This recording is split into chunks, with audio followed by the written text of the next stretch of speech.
સૌરિયંતાણમ નમો લોહી સૌદાનમ નમો લોહી સૌવાયરિયાન નમો લોહી સૌજયાન નમો લોહી સૌત્રિકાળવતી શ્રાવણમ ઓમકાર બિંદુ સંયુક્ત નિત્યમ જયંતી યોગિના કામદમ ઔષધો છે ઓંકારાય નમો નમઃ મંગળમ ભગવાન મંગળમ ગૌતમોર્મિ મંગળમ કુંકુંદારી વિજેન્દ્ર મોસુ મંગળમ નમઃ સમયસારાય સ્વાનુભૂત્યા ચકાસ્તે સ્વભાવાય ભવાય સર્વમાં વિભાવ નિદાતા.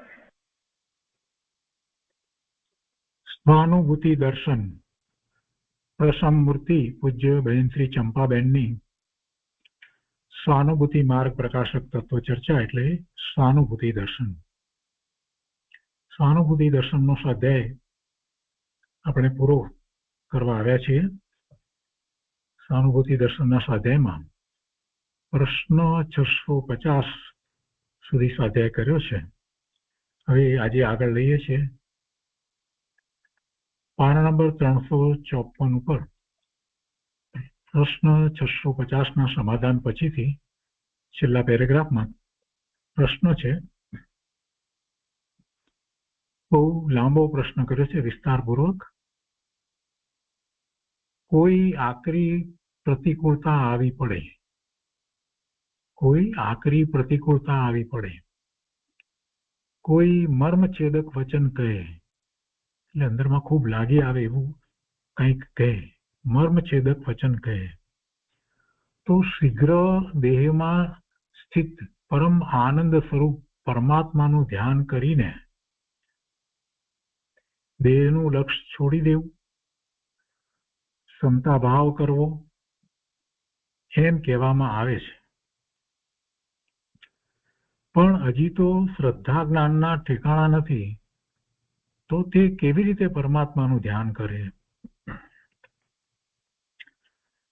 આ જે વાત આવે ને, પ્રવચનમાં જે વાત કરવામાં આવી હોય એ ઉત્કૃષ્ટ વાત કેટલીક કહેવામાં આવી હોય, મુનિ અપેક્ષાએ કેટલીક વાત કહેવામાં આવી કે મુનિને કોઈ પણ એવી પ્રતિકૂળતાના સંયોગો, ખૂબ પ્રતિકૂળતાના સંયોગ આવી પડ્યા હોય, એવા અસાતા વેદનીયના કે કોઈ પણ બીજી રીતે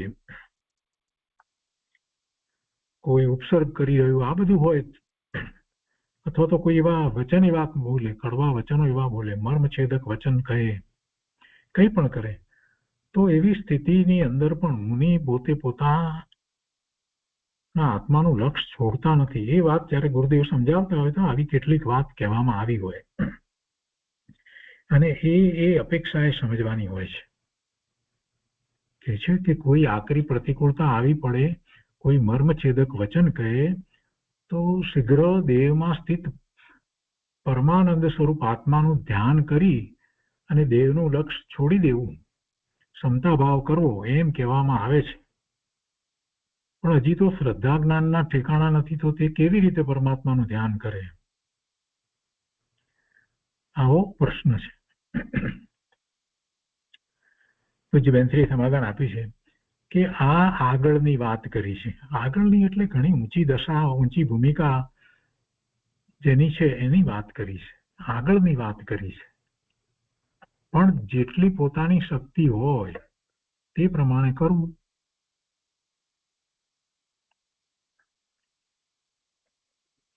મુનિઓને આકરા પરીક્ષા આવે, મર્મછેદક વચન કોઈ કહે, કોઈ નિંદા કરે, તો મુનિઓ એકદમ આત્માના ધ્યાનમાં એવા ચડી જાય કે બહારનું બધું ભૂલી જાય.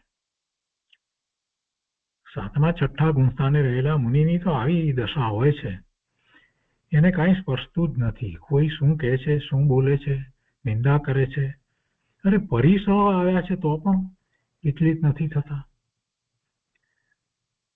અને આત્માના ધ્યાનમાં એવા ચડી જાય કે બહારનું બધું ભૂલી જાય.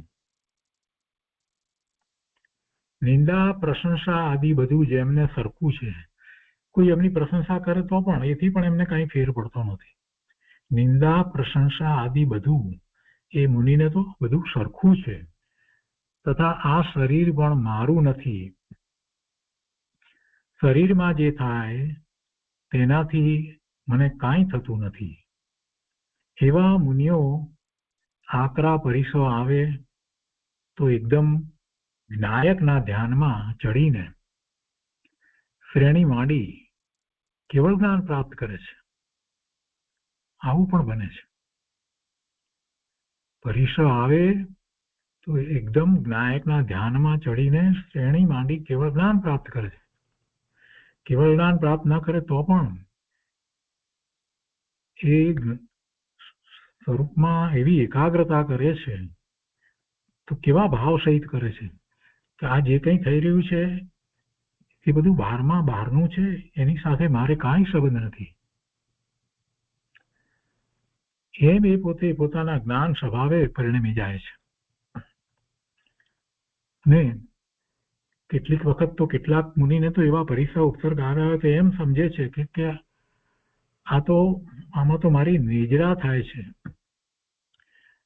ઉદય આવ્યા છે કર્મના એટલે ખરી જશે, અને ખરી જવા માટે ઉદય આવ્યા છે, એટલે એનાથી વિચલિત થતા નથી અને જ્ઞાન સ્વભાવે પોતે પરિણમે છે. પાર્શ્વનાથ ભગવાનને ઉપસર્ગ આવ્યો હતો.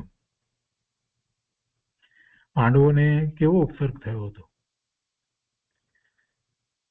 5 પાંડવોને જે ઉપસર્ગ થયો હતો તો તે વખતે પણ તેઓ બધા આત્માનું ધ્યાન કરતા હતા, 5 પાંડવો, અને એમાંથી 3 યુધિષ્ઠિર મુનિ, ભીમ મુનિ અને અર્જુન મુનિ, એ 3 મુનિઓ તો સ્વરૂપમાં સ્થિર થઈ ગયા અને કેવળ જ્ઞાન પ્રગટ કર્યું. ઉપસર્ગ આવ્યો છે એ વખતે. આ તો મુનિઓની વાત થઈ. પણ આ રીતે જિજ્ઞાસુ મુમુક્ષુ પોતે પોતાની હદ હોય, પોતાની સીમા હોય, પોતાનું જે રીતે બાહ્યમાં સામર્થ્ય હોય તે પ્રમાણે બહારના પ્રતિકૂળ પ્રસંગો આવે તો તેમાં શાંતિ રાખે. એમાં શાંતિ રાખે કે હું જ્ઞાયક છું, આ બધું મારાથી ભિન્ન જુદું છે. આત્માનું ધ્યાન ન થઈ શકે તો હું જ્ઞાયક છું, હું તો આત્મા છું, હું શુદ્ધ આત્મા છું, મને કાંઈ લાગતું નથી, મને કાંઈ લાગુ પડતું નથી, લાગતું નથી, મને નુકસાન કરતું નથી. આ શબ્દ તો ભૂતગળ છે અને તેની સાથે મારે કાંઈ સંબંધ નથી. એટલે પેલાએ જે કંઈ કટુ વચનો કહ્યા હોય, નિંદા કરી હોય, એ બધાને તો એ સ્વીકારતા જ નથી, લેતા જ નથી, ગ્રહણ કરતા જ નથી. એ તો ભાષા વર્ગણાના ભૂતગળનું એ કાર્ય છે, એને મારે કાંઈ સંબંધ નથી, એમ એ શબ્દોને જાણે છે.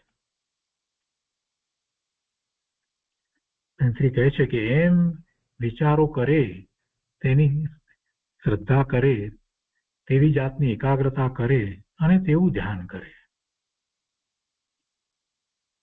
પ્રથમ યથાર્થ ધ્યાન ન હોય પણ પોતે ભાવના કરે, મુનિ જેવી દશા ન હોય, એટલી બધી ઊંચી દશા ન હોય, પણ વેન્સરી કહે છે કે પ્રથમ યથાર્થ ધ્યાન ન હોય પણ પોતે ભાવના કરે કે આ શરીર હું નથી, આ શરીર હું નથી, આ પૂતગળનો સ્કંદ છે, જે થાય તે શરીરમાં થાય છે, મને કાંઈ થતું નથી, હું તો જ્ઞાયક છું, હું એનાથી જુદો છું.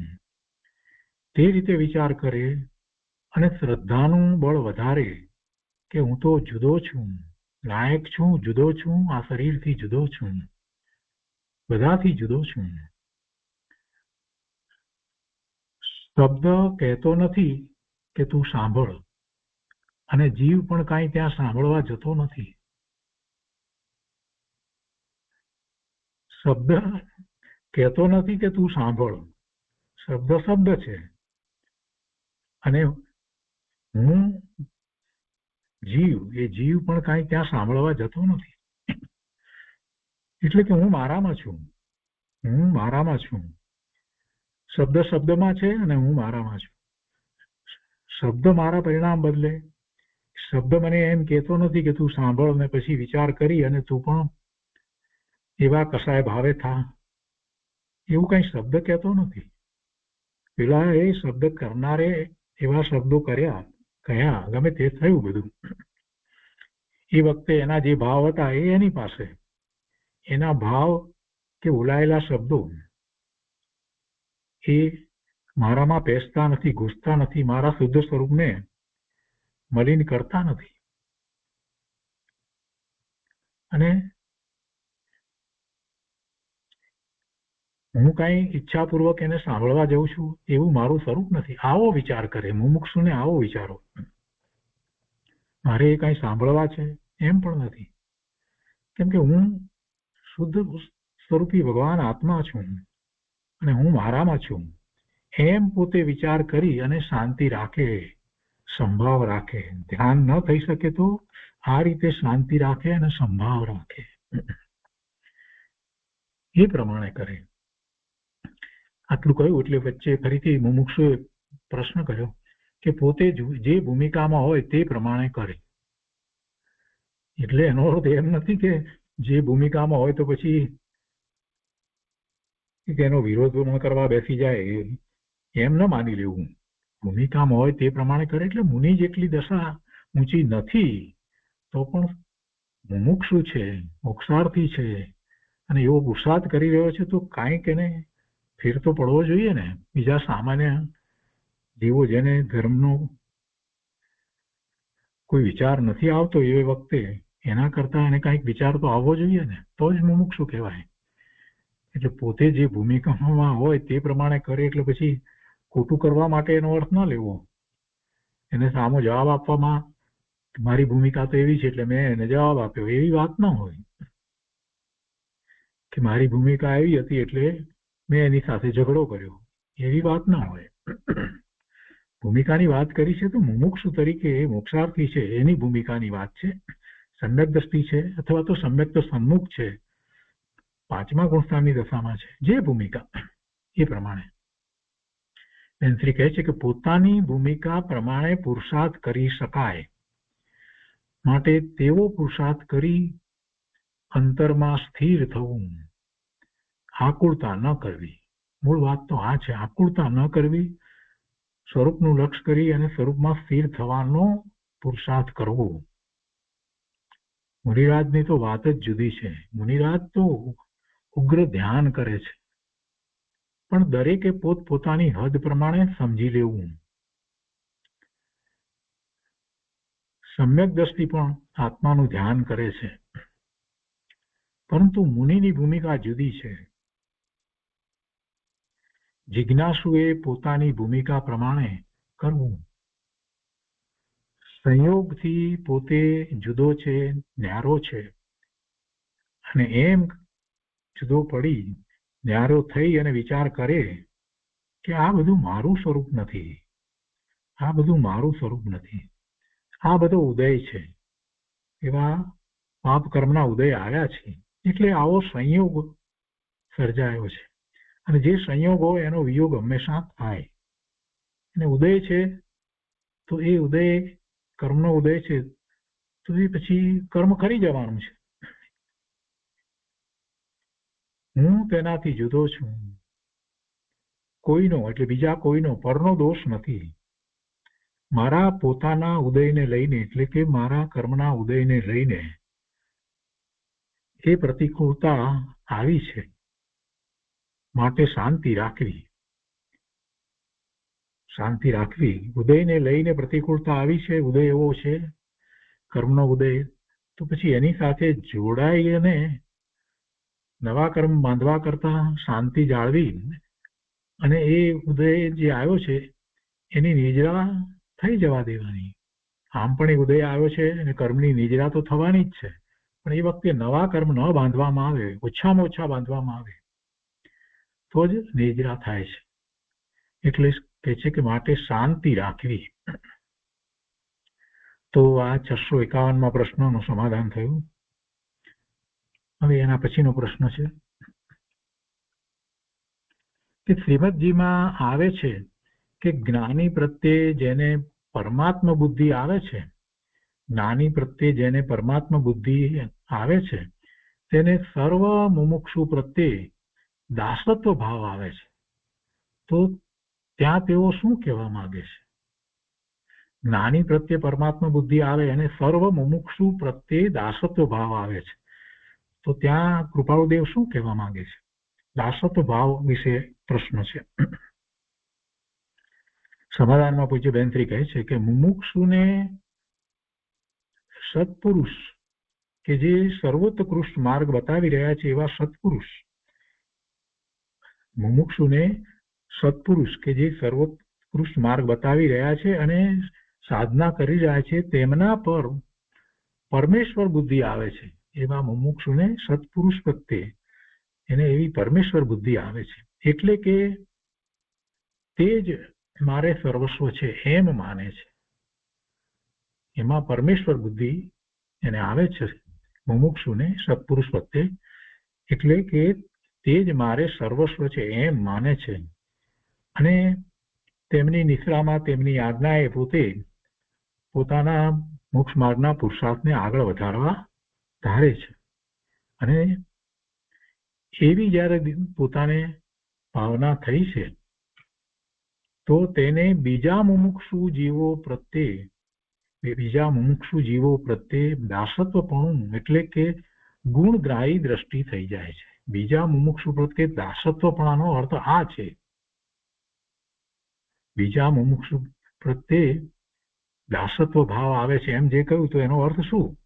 એનો દાસ થઈ જાય એમ નહીં. બીજા મુમુક્ષુ જે છે એમના પ્રત્યે ગુણગ્રાહી દ્રષ્ટિ થઈ જાય, એટલે એમના ગુણોને ગ્રહણ કરે પણ એમના દોષને જુએ નહીં.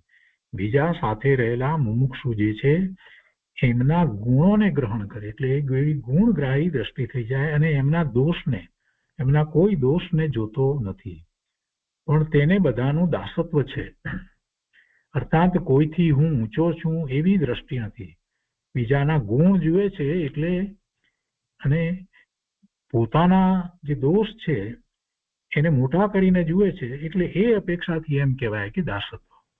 ગુણગ્રાહી દ્રષ્ટિ એમાં કહેવાનો આખો આશય એ છે.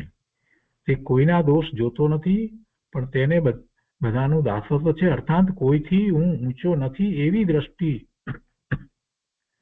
અર્થાત કોઈથી હું ઊંચો નથી એવી દ્રષ્ટિ નથી, પરંતુ નમ્રતા ઊંચો છું એવી દ્રષ્ટિ નથી. એટલે હું કોઈથી ઊંચો નથી એવી દ્રષ્ટિ છે. અથવા તો એમ કહીએ કે કોઈથી હું ઊંચો નથી. દાસત્વનો અર્થ શું છે કે એની સાથે એ બીજા મુમુક્ષુ પ્રત્યે એટલો નમ્રતાનો ભાવ આવે છે અને એમના ગુણોને જુએ છે, એટલે એમ ગુણગ્રાહી થાય છે.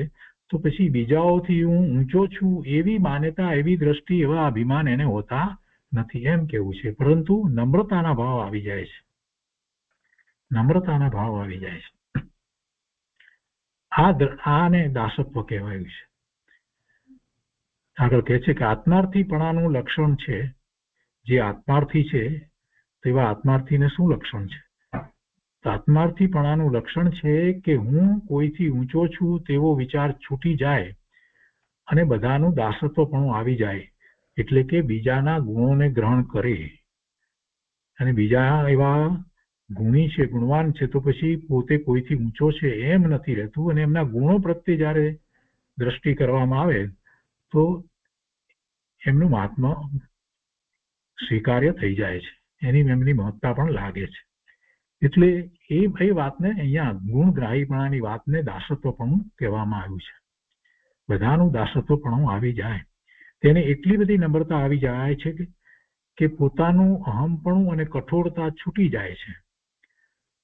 પણ તેને પરીક્ષા બુદ્ધિ હોય છે, તેને આ અહમપણું, કઠોરતા બધું છૂટી જાય અને ખૂબ નમ્રતા આવી જાય એમ કહ્યું, પણ સાથે કહે છે કે જેમાં એને પરીક્ષા બુદ્ધિ હોય છે. જ્યાં સાચા દેવ શાસ્ત્ર ગુરુ હોય ત્યાં જ તેની અર્પણતા હોય છે. પરંતુ જે સાચું સમજતા ન હોય, જેની વિપરીત બુદ્ધિ હોય અને જેના ખોટા આગ્રહ હોય, તેના પ્રત્યે દાસત્વપણું ન હોય. એના પ્રત્યે દાસત્વપણું ન હોય છતાં, દાસત્વપણું ન હોય છતાં પણ પોતાને ક્યાંય અભિમાન ન થાય, પોતે ક્યાંય અભિમાનથી વર્તતો ન હોય, એવી જાતનું દાસત્વ હોય છે. તે પોતાનું માન નથી રાખતો, અભિમાન નથી રાખતો, એવા માન કશાય નથી પૂછતો કે મારામાં આમ છે, હું કોઈ રીતે મોટો છું, એવું એનું માન હોતું નથી. એનું અભિમાન એનું છૂટી જાય છે. પોતાને નુકસાન થાય એવી જાતનું અહમપણું છૂટી જાય છે, કેમ કે અહમપણું એને નુકસાન કરે છે, આગળનો પુરુષાર્થ થવા દેતું નથી.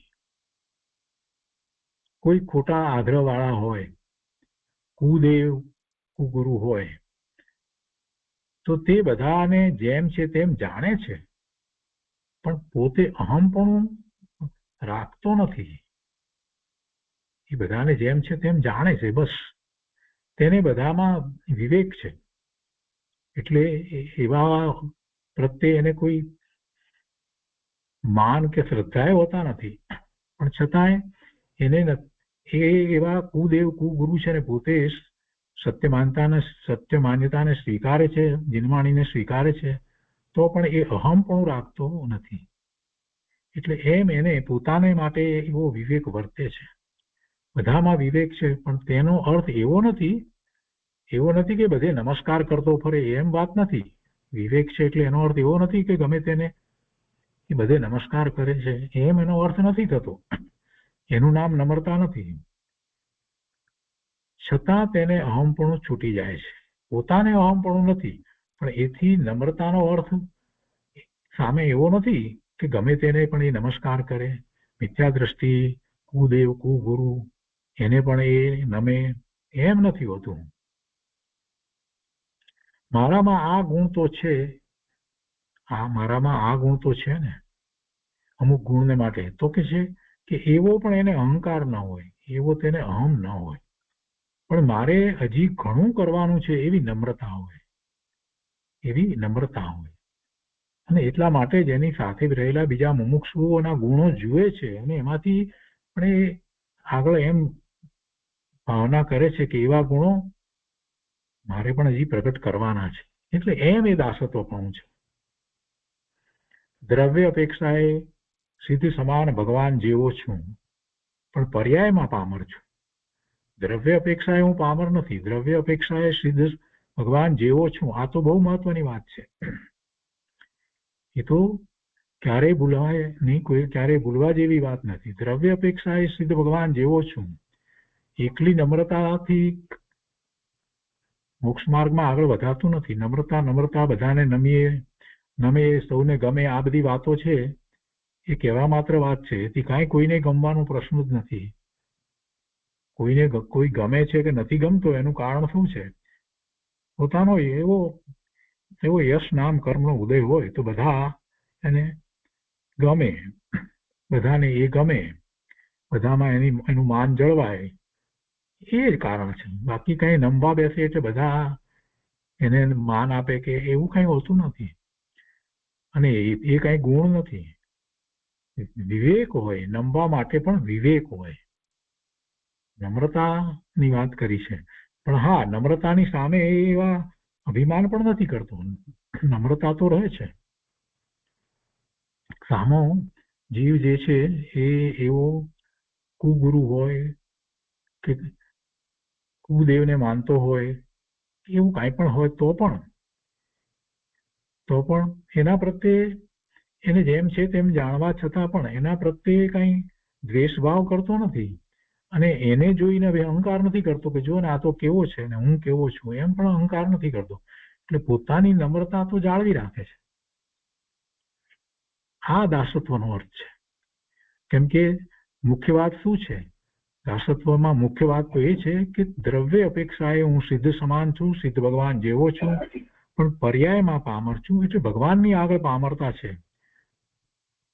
ભગવાનને જે પર્યાય પ્રગટ થઈ છે એવી પર્યાય મારી નથી. એટલે પર્યાય અપેક્ષાએ પામર છું, પણ છતાં હું સિદ્ધ સમાન શુદ્ધ છું. જો આ માન્યતાને એ સ્વીકારતો નથી તો એ જૈન નથી.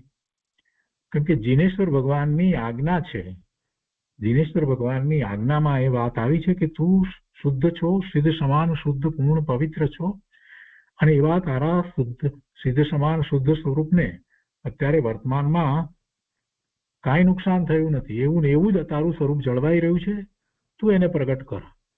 અને એ વાત એ ભગવાનની આજ્ઞા છે, એમ આજ્ઞા સમજીને આપણે સિદ્ધત્વનો પુરુષાર્થ કરવાનો છે. તો પછી સિદ્ધ સમાન છું એ વાતને ભૂલી જઈએ અને પામર પામર પામર એક જ વાત લઈને બેસીએ તો ભગવાનની આજ્ઞાનો વિરોધ થયો કહેવાય. જે લોકો માત્ર પામરતાને પકડે છે ને અને પોતે સિદ્ધ સમાન શુદ્ધ છે એવું સ્વીકારતા નથી, માનતા નથી, અને પામર છું કરી અને જે કંઈ બહારમાં શુભભાવ અને વગેરે જે ક્રિયાઓ વગેરે કર્યા કરે છે એથી કાંઈ પ્રાપ્ત થતું નથી. પામરતા તો કેવી પામરતા? પર્યાયમાં, અને પર્યાય તો ક્ષણિક છે. પર્યાય એક સરખી ક્યાં રહે જ છે, એટલે પર્યાયની પામરતાનો કાંઈ અર્થ સમજવાનો જ નથી. અને પર્યાયની પામરતાને દૂર કરવા માટે પોતે સિદ્ધ સમાન શુદ્ધ છે એવા નિર્ણયપૂર્વક પુરુષાર્થ કરશે તો પર્યાયમાંથી પામરતા જશે. એ સિવાય પર્યાયમાંથી પામરતા જવાની પણ નથી. તો એવી જાતની નમ્રતા અંતરમાં આવી જાય છે, અને આ દાસત્વનો અર્થ છે. પર્યાયમાં હું પામર છું, મારી પર્યાયમાં ઘણી અધુરાશ છે, મારે ઘણું કરવાનું છે, કેમ કે સિદ્ધ સમાન શુદ્ધ પૂર્ણ પવિત્ર ભગવાનના જ્ઞાનમાં આવ્યો છું, તો મારે પર્યાયમાં હજી ઘણું કરવાનું છે, મારે પુરુષાર્થ પર્યાયમાં ઘણો કરવાનો બાકી છે. એટલે પ્રભુની આગળ એવી રીતે પામરતા છે, પણ છતાંય ભગવાનની આજ્ઞામાં છે. ભગવાને એમ કહ્યું કે તું શુદ્ધ છો, સિદ્ધ સમાન છો, તો એનો સ્વીકાર છે, એનો સ્વીકાર કરવો જ પડે. જો એ સ્વીકાર ન કરે તો જીનેશ્વર ભગવાનની આજ્ઞાને ઉથાપી એમ કહેવાય. પર્યાયમાં અધુરાશ છે, મારે ઘણું કરવાનું છે, એવી નમ્રતા હોય. પણ મેં આ કરી લીધું અને મારામાં આ છે એવું અહમપણું ન હોય. આગળ કહે છે દાસત્વ વિશે કે દાસત્વ એટલે બધાના દાસ થઈ જવું અને બધે નમસ્કાર કરવા એવો અર્થ નથી. એવો અર્થ નથી. બીજાના દોષ જોવા કરતા પર્યાયમાં હું પામર છું એમ પોતાનો દોષ, પર્યાયમાં પામર એટલે ભગવાનની સાથે મહામુનિઓની સાથે સરખામણી કરી અને એમ એમની પર્યાયમાં કેવી શુદ્ધતા એની સરખામણીમાં પામરતા, એ પણ પર્યાયમાં, દ્રવ્ય અપેક્ષા એ નહીં. એમ કરી અને નમ્રતા જાળવી રાખવી, અભિમાન થવા ન દેવું, મદ અભિમાનનો ત્યાગ કરવો. અને બીજાના દોષને જોઈ અને અભિમાન કરવા જેવું નથી. એટલે કે છે કે બીજાના દોષ જોવા કરતા શું કરવું, તો કે પર્યાયમાં હું પામર છું એમ પોતાના દોષ જોવા, અને એ પામરતાનું કારણ શું છે, પોતાનો જ કંઈક દોષ છે, તો એ દોષને દૂર કરવાનો પ્રયત્ન કરવો, એ જોવા, એ આત્માર્થીનું લક્ષણ છે. બીજાને દોષ બુદ્ધિથી જોવા કરતા તું તારા પોતામાં ક્યાં અટક્યો છો, તું મુમુક્ષુ છો તો તું ક્યાં અટક્યો છો, તારા પુરુષાર્થમાં કેમ આગળ નથી વધતો, અને તારામાં શું ખામી છે. દ્રવ્ય અપેક્ષાએ કાંઈ ખામી નથી તો પછી અધુરાશ કેમ રહી જાય છે, તેને તું જો. બીજાના દોષ જોવામાં તું અટકીશ નહીં. જગતને રૂડું દેખાડવા પ્રયત્ન કર્યો પણ તું પોતે રૂડો થયો નહીં, એવું શ્રીમદમાં આવે છે. કૃપાળુદેવનું એવું વચન છે, જગતને રૂડું દેખાડવા પ્રયત્ન કર્યો પણ તું પોતે રૂડો થયો નહીં, એવું કૃપાળુદેવમાં આવે છે. તો કે જગતને રૂડું દેખાડવાનો પ્રયત્ન કર્યો પણ તું પોતે અંદર રૂડો થયો છો કે નહીં, તે તારે અંતરમાં જોવાનું છે. તારે પોતાને અંદરમાં ગુણ પ્રગટ કરવાના છે, ગુણગ્રાહી થવાનું છે, અંતરમાં શુદ્ધિ કરવાની છે. દ્રવ્યને ઓળખીને અંદરથી જિજ્ઞાસા અને લગ્ની લગાડીને આત્મા તરફ તારું વલણ કેટલું થાય છે તેની ઉપાદાનની તૈયારી કરવાની છે. ત્રિકાળ ઉપાદાન તો શુદ્ધ જ છે, પણ જે ક્ષણિક ઉપાદાન છે એની એવી તૈયારી કરવાની છે કે જેથી શુદ્ધ ભાવે પરિણમી શકાય. કૃપાળુદેવ શ્રીમદજીના આ વાક્યની અંદરમાં ગૂઢતા ભરી છે. ગુરુદેવના પ્રતાપે સ્પષ્ટતા થઈ છે. ગુરુદેવે સમયસાર આદિ શાસ્ત્રોના અને આત્માના વસ્તુ સ્વરૂપના રહસ્યો ખોલ્યા છે. ખૂબ દ્રવ્યાનુયોગ ખૂબ સમજાયો છે. ગુરુદેવે જે દ્રવ્યાનુયોગ જેવો સમજાયો છે, જેટલો સમજાયો છે 45 વર્ષ સુધી, એવો વર્તમાન કાળમાં છેલ્લા 200-300 વર્ષની અંદર કોઈએ એ સમજાવ્યું નથી. મહામુનિઓ એવા આચાર્ય ભગવાને ગ્રંથોની રચના કરી છે, પણ ગુરુદેવની જેમ સતત એક જ જગ્યાએ રહી અને એમણે એ શાસ્ત્રો સમજાવ્યા એવું બન્યું નથી. કેમ કે મુનિ ને વધુમાં વધુ ચતુર્માસ દરમિયાન સ્થિરતા હોય, એથી વધારે તો સ્થિરતા હોય નહીં, એટલે તો વિહાર કરીને ચાલ્યા જાય, એટલે એ બન્યું નથી. ગુરુદેવે 45 વર્ષ સુધી સોનગઢમાં ખૂબ દ્રવ્યાનુયોગ સમજાવ્યો છે, એટલે આત્માનું સ્વરૂપ ખૂબ સ્પષ્ટ કર્યું છે. કેટલા બધા શાસ્ત્રો સાથે ચરણાનુયોગ પણ એટલો જ સમજાયો છે. સમયસાર આદિ શાસ્ત્રોના અને આત્માના વસ્તુ સ્વરૂપના રહસ્યો ખોલ્યા છે. કૃપાળુદેવના કથનના રહસ્યો પણ ગુરુદેવે ખોલ્યા છે. ગુરુદેવે સૂક્ષ્મ કરી ને બધા રહસ્યો ખોલ્યા છે, એટલે બધું ચોખ્ખું થઈ ગયું છે. તો એ 652માં પ્રશ્નનું વિસ્તારપૂર્વક સમાધાન થયું. એના પછી પણ પાછો એવો જ પ્રશ્ન છે. પ્રશ્ન છે કે અધમાધમ અધિકો પતિત સકળ જગતમાં હું, તે ભાવમાં દાસત્વ પણ કહેવા માંગે છે. કૃપાળુદેવમાં એ વાત આવે છે ને, અધમાધમ અધિકો પતિત સકળ જગતમાં હું, તો પણ એમાં પણ એમ કે દાસત્વ પણ કહેવા માંગે છે. એમ ફરીથી બીજો પ્રશ્ન કદાચ એ જ વ્યક્તિએ કર્યો છે, કેમ કે દાસત્વ ભાવની વાત જે કૃપાળુદેવના વચનામૃતનો અભ્યાસ કરતા હોય એટલે સામાન્ય અર્થ કરે, એમાં જે એક આશય જે છે એ આશય સમજાયો ન હોય એટલે એવું ભાવ ભાષણ થાય નહીં. એટલા માટે સ્પષ્ટતા માટે બેનશ્રીને પ્રશ્ન કર્યો છે. સમાધાનમાં કહે છે કે અધમાધમ અધિકો પતિત સકળ જગતમાં હું, એ નિશ્ચય આવ્યા વિના સાધન કરશે શું? એ નિશ્ચય આવ્યા વિના સાધન કરશે શું? મારામાં બધા દોષો છે એમ પોતાના દોષ જોનાર બીજા કોઈના દોષ જોતો નથી. જગતની અંદર હું અધમાધમ છું એમ પોતાના દોષ જોનાર આગળ જાય છે એમ કહેવું છે. એક નાનો દોષ હોય તો એને પણ મોટો કરી અને જોવે છે તો એને દૂર કરે છે. અધમાધમ અધિક પતિત પોતે થઈ ગયો નથી. ખરેખર એ અધમાધમ અધિકો પતિત પોતે થઈ ગયો નથી, પણ ભાવના એવી છે કે મારે બીજાના દોષ શા માટે જોવા? કેમ કે એના દોષ જોવા બેસે તો કનિષ્ઠમાં કનિષ્ઠ ભાવો વાળા જીવો ઘણા જ એની આસપાસમાં હશે, એટલે અધમાધમ તો ઘણા બધા હશે. એટલે પણ એના દોષ જુએ તો ખબર પડે, પણ એને તો બીજાના દોષ જોવા જ નથી, બીજાના દોષ જોવા જ નથી. અને પોતાને પર્યાયમાં જે દોષ છે, મલિનતા જે છે, જે દશા છે, એને એ સિદ્ધ સમાન શુદ્ધ સ્વરૂપની અપેક્ષાએ જયારે વિચારે છે તો એને એમ લાગે છે કે ઓહો, સિદ્ધ પરમાત્મા જેવું મારું સ્વરૂપ ભગવાને કહ્યું, પણ મારે આટલા બધા દોષ છે તો આ તો બધું અધમાધમ પતિતપણું છે એમ પોતે પોતાના દોષ જુએ છે. બીજાના દોષ જોઈને એવી કોઈ વાત જ નથી. એટલે કહે છે કે ભાવના એવી છે કે મારે બીજાના દોષ શા માટે જોવા? હું દોષથી ભરેલું છું અને બીજા બધા દ્રવ્ય અપેક્ષાએ ગુણથી ભરેલા છે.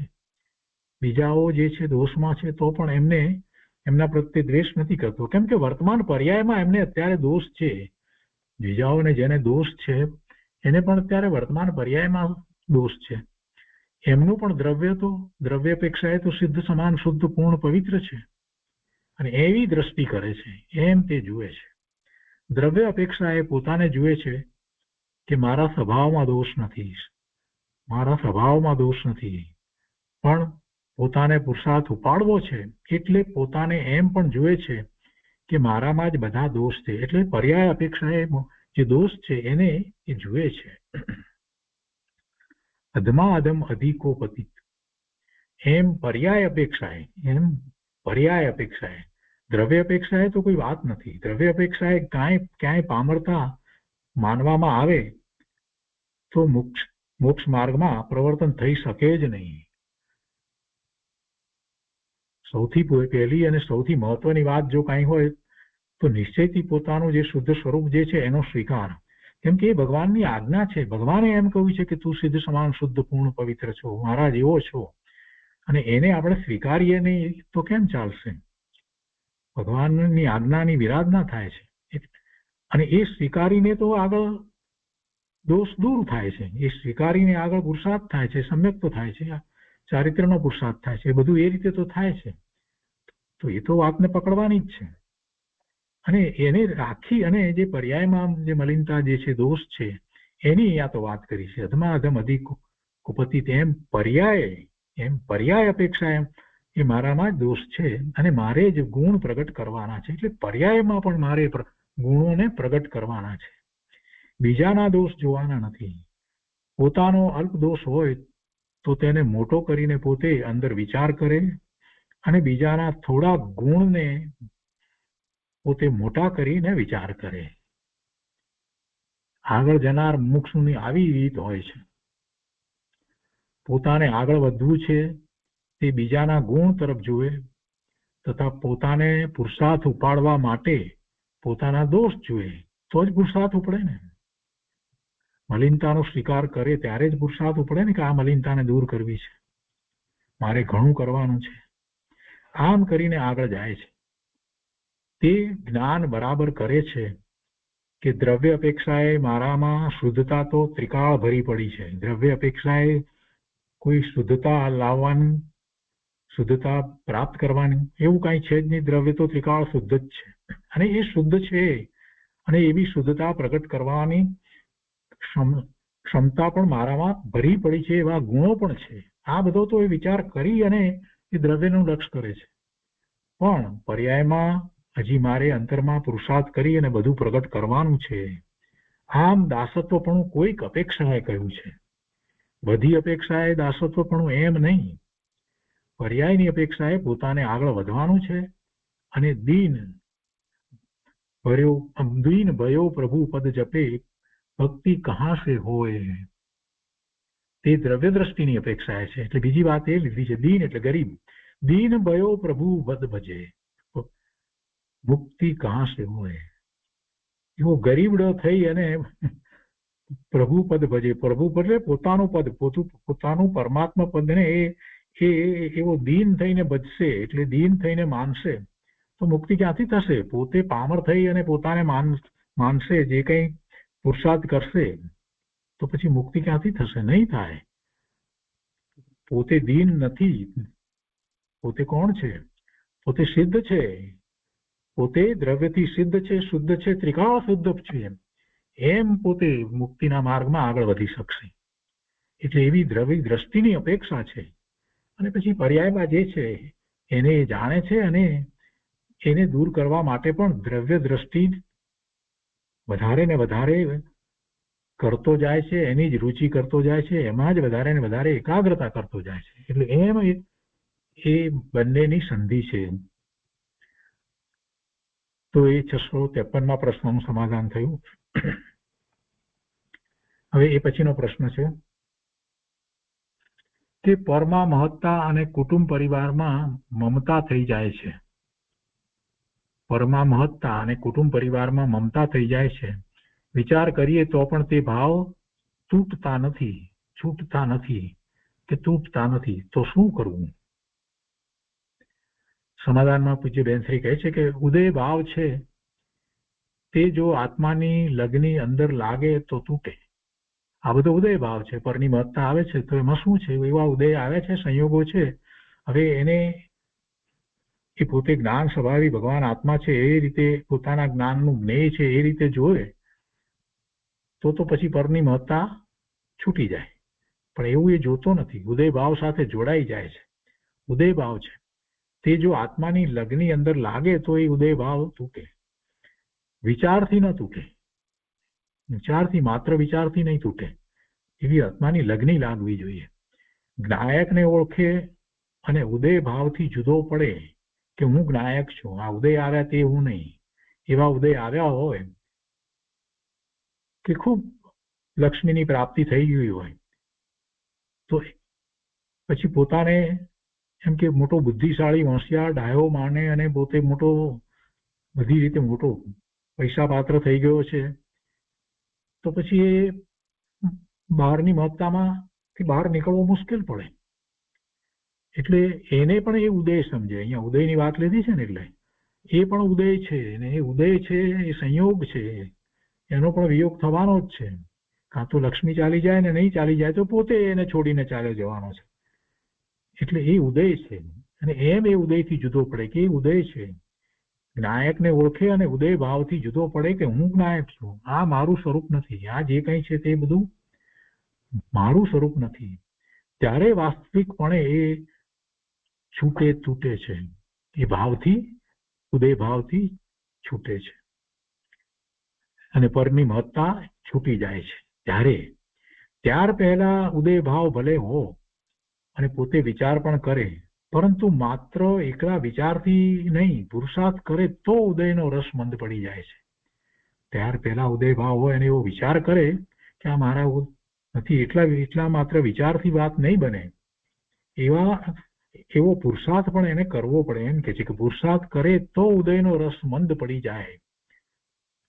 આ બધું સારભૂત નથી, સારભૂત મારો આત્મા જ છે, આ બધું નિસાર છે. એવો અંદરથી નિશ્ચય આવે તો તે જાતનો રસ તૂટી જાય, બહારનો રસ તૂટી જાય.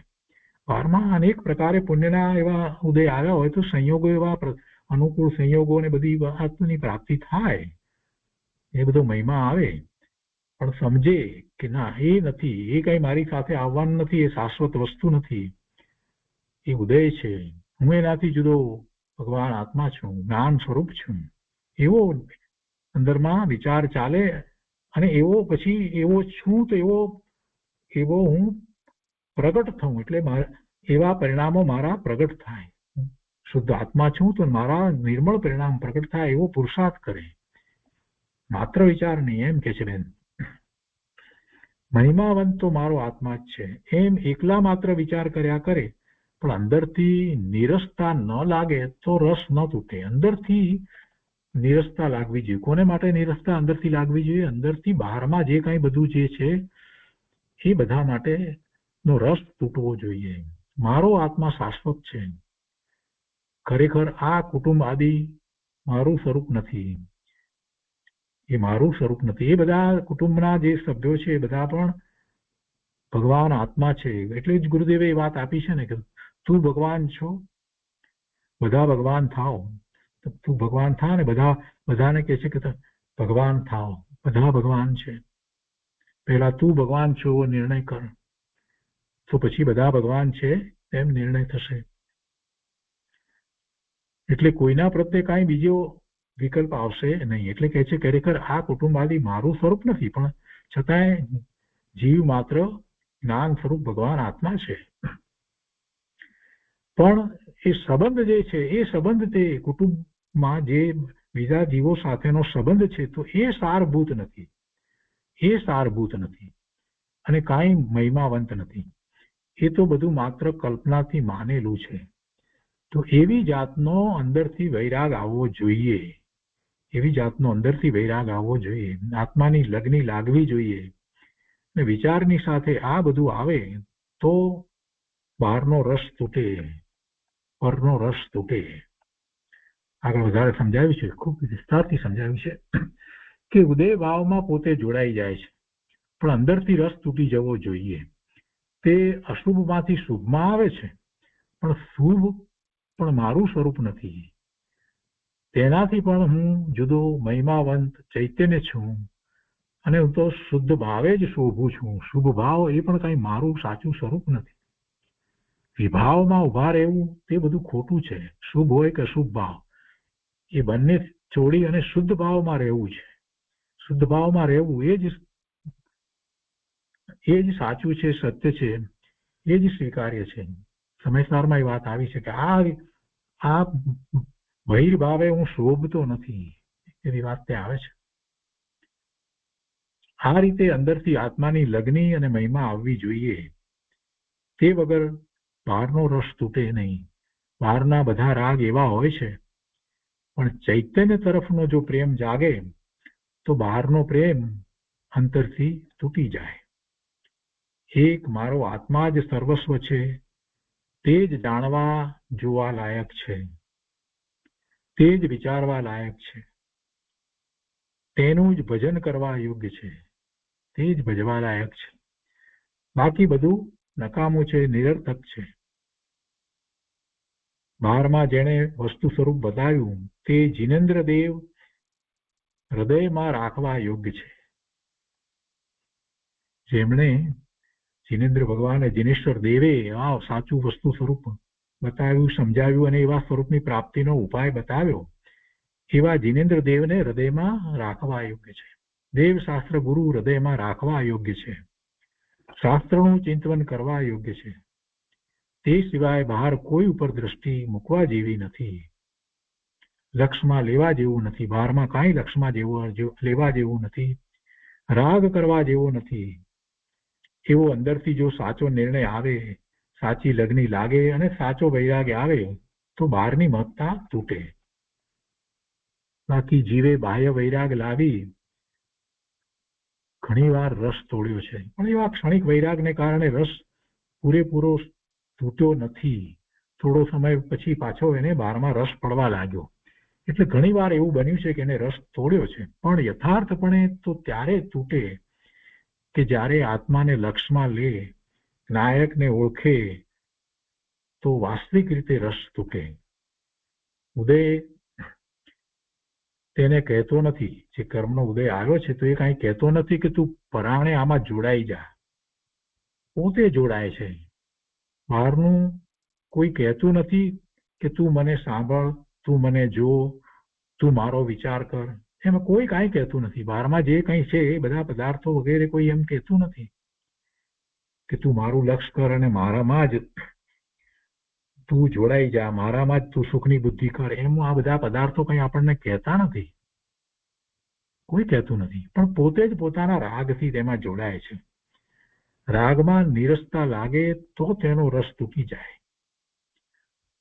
રાગમાં નીરસતા લાગે તો તેનો રસ તૂટી જાય. પણ માત્ર લુખ્ખા વિચાર કરવાથી રસ ન તૂટે. આ વાત ઘણી વાર બેનશ્રીએ કહી. માત્ર લુખ્ખા વિચાર કરવાથી રસ ન તૂટે. પુરુષાર્થ પણ પ્રબળ હોવો જોઈએ. સાચી લગ્નીપૂર્વકનો પુરુષાર્થ હોવો જોઈએ કે મારે મારા પરિણામ હવે સુધારવા જ છે, મારા આવા પરિણામ ન હોય એવો નિર્ણય કરી અને એને સાચી દિશામાં પુરુષાર્થ કરવો જોઈએ. માત્ર વિચાર કરે અને પછી મૂકી દે એમ ન હોય. તો એ રીતે આ 654માં પ્રશ્નનું સમાધાન થયું. હવે એના પછીનો છેલ્લો પ્રશ્ન છે. આપના વચનામૃતમાં આવે છે કે જીવન આત્મામય બનાવી દેવું જોઈએ, તો તે કઈ રીતે બનાવવું? પછી બેનશ્રીના વચનામૃતમાં એ વાત આવે છે કે જીવન આત્મામય બનાવી દેવું જોઈએ. તો પ્રશ્ન કરે છે કે તો એ કઈ રીતે બનાવવું? અને આ સહાનુભૂતિ દર્શન નો અહીંયા આ પુસ્તકમાં આ છેલ્લો પ્રશ્ન છે. સમાધાનમાં પૂજ્ય બેનશ્રી કહે છે કે હા, જીવન આત્મામય જ બનાવી દેવું જોઈએ. આ જીવન બધું રાગમય વિકલ્પમય છે, તેને બદલે આત્મામય બનાવી દેવું જોઈએ. રાગમય અને વિકલ્પમય છે ને વિકલ્પની સાથે રહેલા ભાવો, શુભાશુભ ભાવો, એવું જીવન તો કે છે કે ના, એવું જીવન ન હોય. જીવન તો આત્મામય હોવું જોઈએ. છે કે રાગમય અને વિકલ્પમય છે તેને બદલે આત્મામય બનાવી દેવું જોઈએ. બસ હું આત્મા છું, આ શરીર તે હું નથી. સૌથી નજીક તો શરીર છે ને, એટલે પહેલી વાત તો એ જ લીધી. બીજું બધું તો જુદું જ છે, દેખાય છે, પણ આ શરીર તે હું નથી. હું ચૈતન્ય મૂર્તિ છું. ચૈતન્યનું સ્વરૂપ તે જ હું છું. ચૈતન્ય મૂર્તિ છું. એમ જીવન આત્મામય બનાવી દેવું. આત્મા ચૈતન્ય મૂર્તિ છે તો હું ચૈતન્ય મૂર્તિ છું, એમ આત્મામય બનાવી દેવું. ડગલે પગલે આત્મા જ યાદ આવે એવું આત્મામય જ જીવન બનાવવું. આ બધું પરદ્રવ્ય છે તે કોઈ મારું નથી. એ બધાથી મારો આત્મા જુદો છે. હું ચૈતન્યમય છું. પરને આશ્રિત વિચાર આવે તે બધા વિચાર નિરર્થક છે. પરને આશ્રિત વિચારો જે છે તે બધા વિચારો પણ નિરર્થક છે. એ કાંઈ સારભૂત નથી. સ્વને આશ્રિત વિચાર છે, સ્વને આશ્રિત વિચારણા છે, સ્વને આશ્રિત ચિંતન છે, એ જ પોતાને કાર્યકારી છે, ઉપયોગી છે, અને એ દ્વારા જ પોતે પોતાના સ્વરૂપમાં જાય છે. હું તો એક આત્મા છું એમ પહેલા ભાવના કરે. શુદ્ધ આત્મા છું, સિદ્ધ સમાન શુદ્ધ પૂર્ણ પવિત્ર ભગવાન આત્મા છું એમ ભાવના કરે. હું તો એક આત્મા છું એમ પહેલા ભાવના કરે, પ્રયત્ન કરે. બીજી બધી વસ્તુને ગૌણ કરી અને આ પ્રયત્ન કરે. બીજું બધું જે થાય છે તે થયા કરે છે. બીજું હું કરું છું, આ ખમાસણા લઉં છું, આમ પૂજા કરું છું, આમ વ્રત કરું છું, આમ તપ કરું છું, આ બધી વાત ના. એ કરનારો એ પોતે નથી. એ થાય છે. એ હું કરતો નથી, એ થાય છે. કેમ કે હું તો આત્મા છું ને, ભગવાન આત્મા એમાંનું કાંઈ કરી શકતો જ નથી. એવા ભાવ એ કરે છે, અને એ ભાવ તો શુભ ભાવ છે, એ કઈ ધર્મના ભાવ નથી. એટલે હું શુદ્ધ આત્મા છું એમ પહેલા ભાવના કરે, નિર્ણય કરે, વારંવાર એનું રટણ કરે કેવો શુદ્ધ છું, અને એને સમજવા માટે દ્રવ્યાનુયોગના અભ્યાસ પણ કરે. બરાબર સારી રીતે અભ્યાસ કરે. દ્રવ્યાનુયોગનો અભ્યાસ એટલે જ પૂજ્ય ગુરુદેવે 45 વર્ષ સુધી કરાવ્યો. એ જ મહત્વનું છે. કેમ કે એકદમ કઈ આત્મામય થઈ જવું એ સહેલું નથી. કેમ કે એકદમ સહજ થવું મુશ્કેલ પડે, પણ આત્મામય જીવન જો થઈ જાય તો બધું છૂટી જાય. છૂટી જાય એટલે જે આસપાસમાં જે પદાર્થો જે છે સંયોગી કરીને છે તો રહેશે, પણ પોતાનું એમાં હિત કે લક્ષ્ય જે રહેતું હતું એ છૂટી જાય. એમાં ન તો હિત છે કે અહિત છે, એમાં એનું લક્ષ્ય જે રહેતું હતું પોતાપણાનું, એમાં એકત્વ મમત્વ થતું હતું, એ બધું છૂટી જાય. પદાર્થમાં રહ્યા, ઘરમાં જે છે તે બધું એમ જ રહેશે, છતાં પણ એ બધું છૂટી જાય. એટલે પોતાપણાનો ભાવ એમાંથી નીકળી જાય. ક્યારે થઈ જાય એવું? કે પહેલા એ પોતે ભગવાન આત્મા છે, શુદ્ધ છે એવો પાકનો નિર્ણય કરી, અને એ જ શું એમ વારંવાર વિચાર કરી અને એવી અનુભૂતિનો પુરુષાર્થ કરે, એટલે બધું છૂટતું જાય. અને પછી એવી અનુભૂતિ થાય એટલે પછી એ છૂટી જાય. પરની એકત્વ બુદ્ધિ છૂટી જાય. અંતરદ્રષ્ટિ કરે કે હું આત્મા છું, આ બધું બહાર દેખાય છે તે હું નથી. હું તો અંતરમાં કોઈ જુદું ચૈતન્ય દ્રવ્ય છું. આ બધાથી જુદો છું, ભિન્ન છું. પોતે બહારની કલ્પનાથી માની લીધું છે કે આ શરીર તે હું, ઘર કુટુંબ આદિ બધું એ મારું. એ બધું પોતે કલ્પનાથી માની લીધું છે. વાસ્તવમાં એ મારું નથી. એ પોતે એમ માન્યું છે, પણ આ બધું એ મારું નથી, અને હું એમાં નથી. એ બધું એ મારું કાંઈ સ્વરૂપ નથી. એ કોઈ હું નથી. હું તો ચૈતન્ય આત્મા છું એમ આત્મામય જીવન બનાવી દેવું. આવી રીતે આત્મામય જીવન બનાવી દેવું. એક આત્મા જ, બીજી કોઈ વાત નહીં. બીજું બધું થાય છે, બીજું બધું જ્ઞેય છે, અને જે કંઈ કાર્યો થઈ રહ્યા છે એ બધા થાય છે. હું ભગવાન આત્મા એનાથી જુદો છું.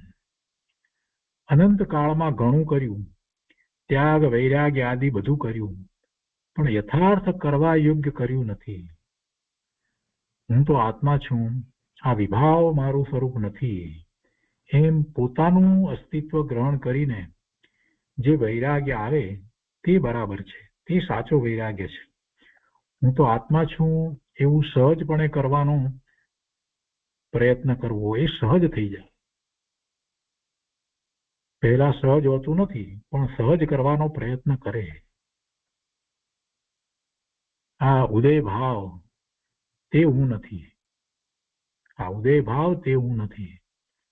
હું તો પારિણામિક ભાવે રહેનારો ચૈતન્ય સ્વરૂપ આત્મા છું. તે પારિણામિક ભાવ મારું સ્વરૂપ છે. જે સતત ત્રિકાળ છે એ મારું સાચું સ્વરૂપ છે. આ ઉદય ભાવ ભલે ને શુભ ભાવ હોય તો પણ એ મારું સ્વરૂપ નથી. એમ આત્મામય જીવન બનાવવું. આ આત્મામય જીવન બનાવવાની રીત બતાવી. તો એ 655માં પ્રશ્નો છેલ્લા પ્રશ્નોનું સમાધાન થયું. તો આજનો સ્વાધ્યાય અહીંયા સુધી રાખીએ છીએ અને આ સ્વાનુભૂતિ દર્શનનો સ્વાધ્યાય અહીંયા આપણે પૂરો કરીએ છીએ. સ્વાનુભૂતિ દર્શનનો સ્વાધ્યાય પૂરો થાય છે. આ આપણો 108મો સ્વાધ્યાય છે. સ્વાનુભૂતિ દર્શનના કુલ 108 સ્વાધ્યાય થયા છે.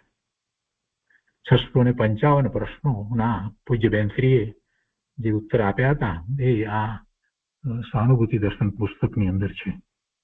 વારંવાર એ વાંચવા જેવા છે. વારંવાર એને વાંચી અને ચિંતન કરવા જેવું છે.